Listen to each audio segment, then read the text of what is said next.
Hello, my name is Ingrid Mwangi, and I'm speaking today about how it is to be a Buddhist. I've been practicing meditation and studying and practicing the teachings of the Buddha since about 13, 14 years now. And I'd like to share a little bit about how that journey has been.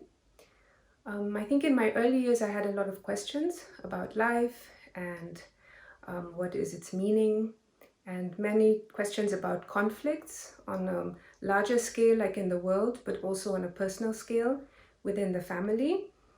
Like, even though we love each other very much, why is it so difficult sometimes to keep one's emotions under control and be kind or be nice to each other? And I think one of my first contacts with the Buddhist approach was through a book I picked up at a bookstore. I read the title Destructive Emotions, and it was a book about dialogues between the Dalai Lama and Western scientists that tried to show how Buddhist meditation can have a positive impact on negative emotions. That was quite new to me. The fact that you can use meditation or some kind of introspective process to influence the way that you think and act with others, and through that change the way you interact with others and how you perceive yourself, and also changes the way that you experience the world, which then again changes the world. And I found that quite amazing, the idea that rather than starting from outside, you would start through inner process and then that way change the world. So I began embarking on seeing where is meditation, where are courses being offered, and how can I slowly start to approach this age-old tradition, which is at the same time very practical. And as to how this has impacted my life, I really think that it's given me a kind of a handle on life situations, how to be with myself, first of all, bringing a sense of calm and peacefulness in how I approach my daily life. So I try to integrate a daily practice where I spend some time looking at my mind and being with myself. And then on top of that, different practices such as loving kindness, which really specifically shows how to use the mind thinking about the self in interaction with others. For example, the fact that just as I want to be happy and receive comfort and joy and pleasure, other people do too. So that rather than seeing others as an opposing factor, I've learned through the Buddhist approach to see that others are just the same as I. And this gives me a kind of a more spacious way to deal with others, for example, when there are conflicting opinions.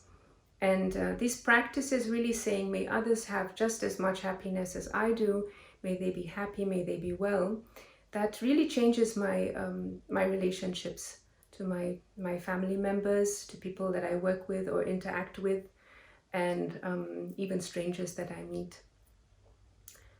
And then further on, I'm finding that all deeper questions of life, even questions as to what are these appearances, how did I manifest as a human being, those are also in a very deep way answered by the Buddhist teachings, which has a very analytic approach to seeing how things manifest and how they interact, how in matter and mind interact. So how the way we think and believe actually creates the worlds around us. And you can see that in a very practical way, all the way to a very deep philosophical way, which actually is called the view. It becomes the way that you see and the way that you interact that with your own life.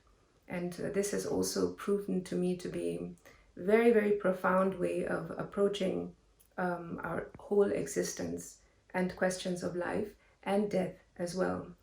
So when I was young, I lost some family members who were very close to me. And over the years, I always had a little bit, wondering about what's the meaning of life and death. Do we just disappear? What happens? I found very few answers in my surroundings that really related to very directly to what is the process of death and dying, And these have been answered or are being answered very concretely by the descriptions and the practices in Tibetan Buddhism, which shows very clearly about how the process of dying, what it entails, and how it can be used as a great opportunity for oneself and for others as well. Yes, so I think generally I'm on this journey along with also many of my family members and people in my surroundings. It kind of caught on, and people would ask like, okay, you seem to be so quite getting on well and quite calm in the way that you handle the many conflicts of life and of work. What is it that you do? And I do like to share that one of the starting points is really meditation, to take some time to look into your own mind and to discover there what there is to find. So not only working with the outer circumstances, but also from inside to without. Yeah, that's as much as I'd like to share, and I wish you all the best.